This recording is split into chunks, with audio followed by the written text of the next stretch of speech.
How to add bots to Discord server. Want to boost your server with moderation tools, music, games, or auto response? Adding a Discord bot is super easy, and I am here to show you how to do it step by step. Let's get started. First things first, head over to trusted bot directories like top.gg, discord.bots.gg. Select for a bot like ME6, Dino, Calbot, or fun ones like Tank Mimer or Rhythm if available.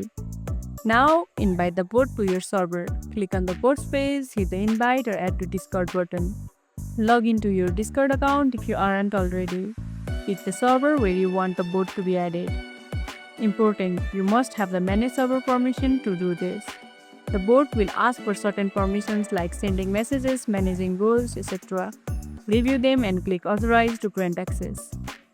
To prevent spam, you will need to complete a quick CAPTCHA check. Boom! The bot is now in your server. And that's how you add bots to your Discord server. If you found this tutorial helpful, don't forget to like this video, subscribe and tap the bell icon so you never miss an update.